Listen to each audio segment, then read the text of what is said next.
Si fillim duhet t'ju falenderoja për prezencën tuaj. Do prezantoj kapitullin e shtetit të së drejtës që është ndarë në dy nën kapitull. Nën kapitulli i parë është sistemi i drejtësisë, ndërsa në kapitulli i dytë është lufta kundër korrupsionit dhe sundimi i ligjit.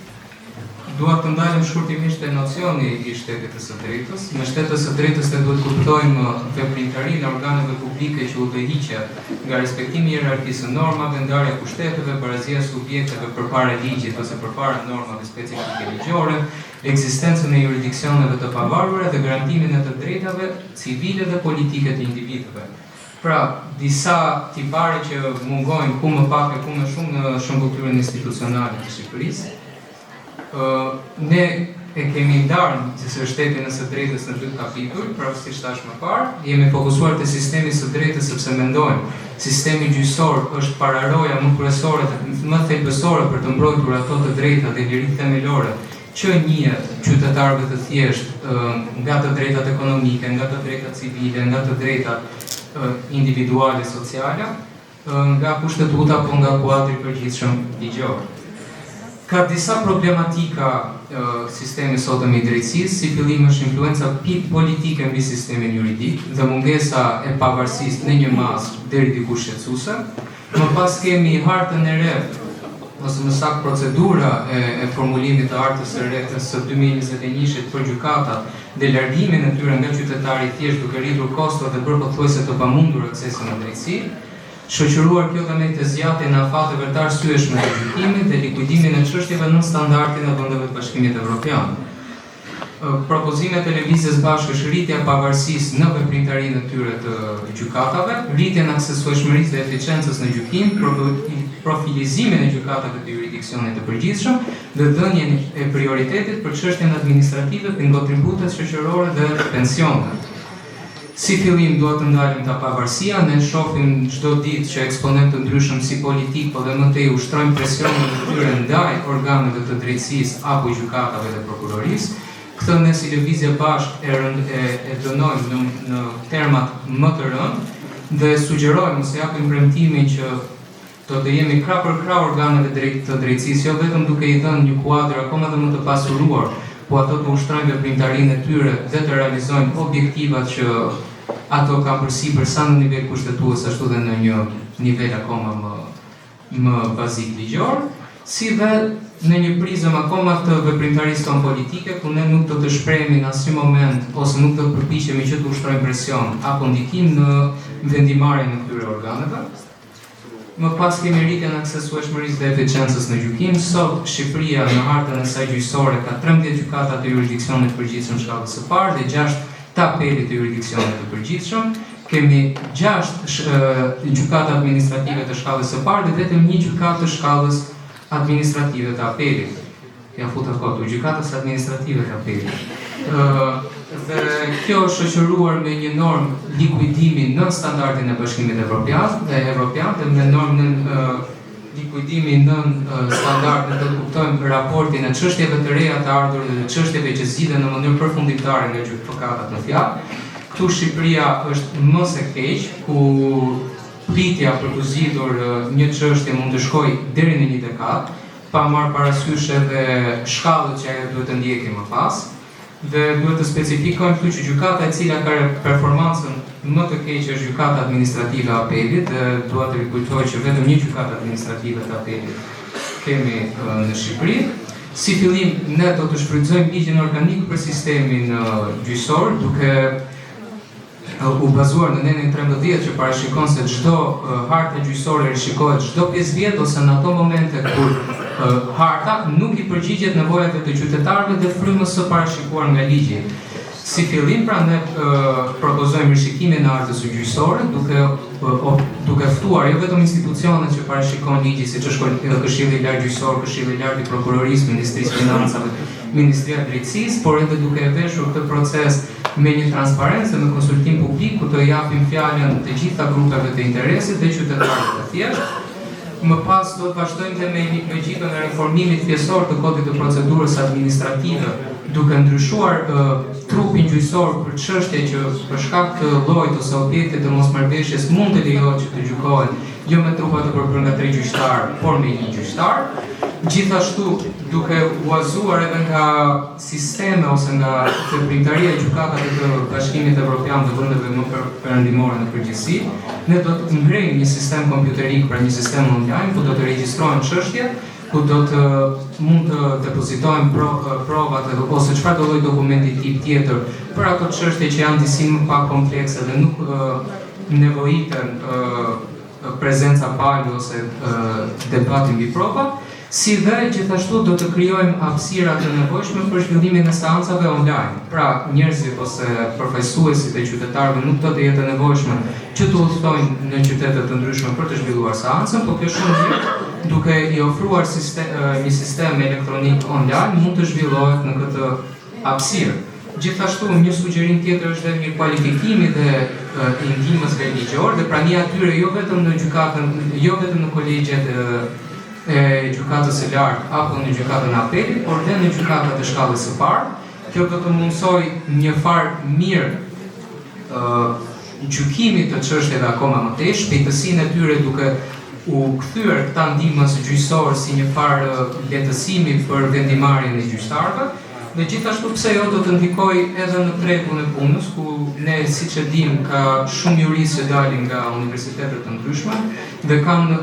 janë shumë njëdimensionale, ose do të vazhdojnë për magjistraturë ose për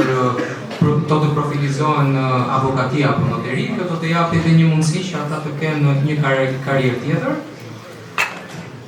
Gjithashtu Lëvizja Bashkë propozon të ndërhyrje në organikën e gjyqësorit, duke zbatuar një nga alternativat e mëposhme, të cilat janë për procedurat e shqyrtimit të paditëve për shuma të vogla, nëse gjykata çmon të nevojshme që palët të jenë të pranishme të organizojnë një seancë në rrethin gjyqësor më të afërt me palët,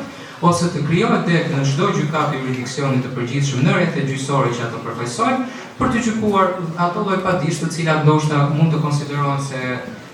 nuk kanë si të them, s'po më vjen fjala. Për të gjykuar lloj paditësh të cilat mund të kenë objekte me vlera të ulta ose nuk janë komplekse në natyrë. Më pas kemi profilizimin e gjykatave të jurisdiksionit të përgjithshëm. Sot gjykatat e jurisdiksionit të përgjithshëm kanë disa dhoma, ku mund të përcaktojmë dhomën tregtare, dhomën penale, dhomën e çështjeve familjare e tjera. Ne sugjerojmë krijimin e një seksioni të veçantë ose një dhome të veçantë që ka të bëjë vetëm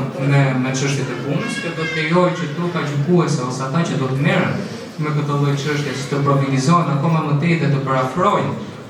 praktikat e çështjeve të punës sa më afër me standardet e kërkuar në ligj.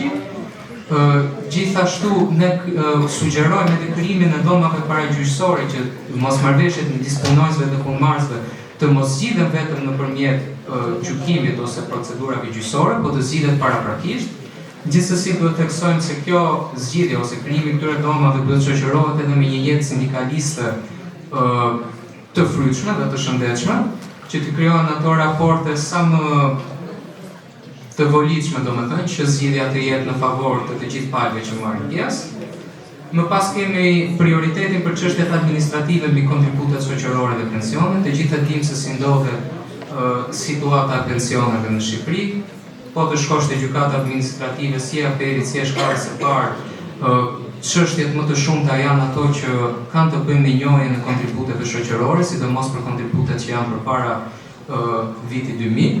Ne si fillim sugjerojmë ngritjen e zyrave të posaçme pranë Institutit të Sigurimeve Shoqërore, të cilat jo vetëm do t'i referojnë qytetarët që interesohen se çfarë dokumentesh duhet të paraqesin për sa I përket njohjes së kontributeve shoqërore dhe pensionet, por dhe çfarë veprimesh administrative ata duhet të kryejnë konkretisht pasi të paraqesin dokumentet. Më pas, ne do të sugjerojmë dhe krijimin e një korridori prioritar, po të gjitha çështjet që kanë të bëjnë me skemën e pensioneve dhe Institutin e Sigurimeve Shoqërore, duke patur parasysh që subjektet që janë të interesuara dhe palët që kanë interes mbi seancat ose mbi çështjet, nuk është se kanë luksin për të pritur afatet e të zgjatura gjyqësore. Më pas të kaloj të nën kapitulli 2, që është antikorrupsioni dhe sondimi I ligjit. Të gjithë e dimë që korrupsioni është një gangren sa ekonomike dhe sociale dhe e cila në momentin që është prezente nuk mund të kryet ose nuk mund të merret asnjë iniciativë pozitive si për qytetarët, si për strukturën shtetërore. Gjendja sot dhe problematika ne e shohim ditë për ditë, ato janë korrupsione në nivele të larta, madje në nivelin e kapjes së shtetit, ligje që kryen si do themi mbrapa kuintave dhe mbrojnë vetëm interesat e oligarkëve, kemi koncesione dhe PPP ose partneritete publike private që janë krejtësisht abuzive dhe dëshmojnë ketërsimin e parimeve të një ekonomie të shëndetshme tregu dhe përvetësimin e të mirave publike. Propozimet tona variojnë që nga themelimi i organeve publike që do t'i kundërvijnë drejt përse drejti fenomenit të korrupsionit, por edhe ndërhyrjes në kuadrin ligjor, duke pasuruar atë akoma më të dhe duke konsoliduar luftën kundër korrupsionit. Po filloj me propozimin e parë, themelimin e Agjencisë Kombëtare për Integritet dhe Antikorrupsion. Kjo agjenci do të themelohet duke patur parasysh standardet më të mira si të Bashkimit Evropian, por edhe duke ndjekur frymën e konventës së OKB-s kundër korrupsionit, një konvent që ne kemi ratifikuar që në shumë herë. Ajo do të garantoj integritetin publik, do të kryej fushata ose do të kryej politika që do të luftoj antikorrupsionin, do të siguroj transparencën e qeverisë, do të verifikoj pasuritë e zyrtarëve publik dhe do të trajtoj konfliktet e mundshme të interesit duke zëvendësuar këshillit dhe përcjelloj inspektoratin e lartë të deklarimit dhe kontrollit të pasurisë dhe konfliktit të interesit. Ajo do të jetë pa instrument të gjitha burimet dhe autoritetin e nevojshëm që kjo agjenci të zhvillojë luftë të qëndrueshme dhe një luftë të tërë kundër korrupsionit. Më pas kemi shbërjen e kapjes së shtetit, siç thash më parë, procesi i ligjvënies dhe i ligjbërjes në Shqipëri ndodh në errësirë dhe mungojnë dy nga elementet më kryesore të këtij procesi, që është transparenca dhe konsultimi publik. Ne transparencën e shohim si një parim thelbësor të procedurës së ligjbërjes. Ne mendojmë se do të ngrihet një sistem të gjurmëve legjislative, pra në këtë sistem kompjuterik që do të jetë aksesueshëm në publiku gjerë, do të tregohen të gjitha elementet që kush e ka propozuar, kush ka marrë pjesë në konsultim dhe kush kanë qenë arsyet pse një ligj propozohet për të miratuar, gjithashtu institucionet pjesëmarrëse dhe të gjitha elementet e tjera që i japin plotësisht qartësi nevojës dhe pasojave që ligji do të ketë në rast se miratohet. Gjithashtu dhe konsultimi publik. Në konsultimi publik do të çojmë në një standard të ri, duke përfshirë zërin e qytetarëve jo vetëm në proceset e ligjbërjes, por edhe në proceset e miratimit të vendimit të këshillave të ministrave. Duhet të jetë domosdoshmërisht pra e detyrueshme që publiku i gjerë të marrë pjesë në konsultim. Gjithashtu ne do të rrisim dhe rolin e komisionerit për të drejtën e informimit, i cili do të ketë një rol sa sankcionues, ashtu dhe do të ketë influencë që të kthej procesin nga fillimi nëse ai gjen shkelje të konsultimit publik. Gjithashtu ne do të propozojmë një ligj për të rregulluar aktivitetet e përfaqësimit etik të interesave, pra çdo përpjekje ose çdo kontakt midis eksponentëve privat dhe institucioneve publike duhet të jetë publike dhe e mirëditur. Gjithashtu kemi heqjen e privilegjeve ligjore, të gjithë e dimë që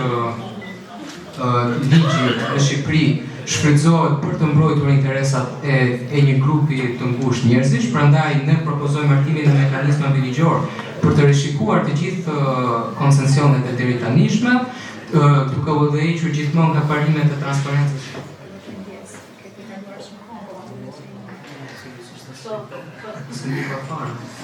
Dhe shfuqizimin e ligjeve për investitorin strategjik, integriteti procesit zgjedhor, të gjithë e dimë që partitë politike kryejnë veprimtarinë e vetën në kushte afotike, prandaj ne kërkojmë që e gjithë financat dhe veprimtaria e tyre financiare të jetë e ditur publikisht, domethënë dhe të publikohet. Më pas kemi konfliktin e interesit dhe deklarimit të aseteve, ne do të zbatojmë sanksionet të rekta dhe shqyrtime të rekta për sa i përket lëvizjes së individëve nga sektori privat në sektorin publik, gjithashtu dhe marrëdhënieve që ata krijojnë me njëra tjetrën. Më pas kemi sinjalizuesit, sot ligji për sinjalizuesin dhe mbrojtjen e tyre është më se e mjaftueshme, prandaj ne sugjerojmë edhe ndërhyrje në këtë ligj. Gjithashtu dëmet e korrupsionit ne do t'i japim komuniteteve që në rast se dëmtohen interesat e tyre nga akte korruptive, t'i drejtojnë gjykatës me padi kolektive që ta mbrojnë veten e tyre drejt për së drejtë. Përpjekja e kundër korrupsionit si normë, pra si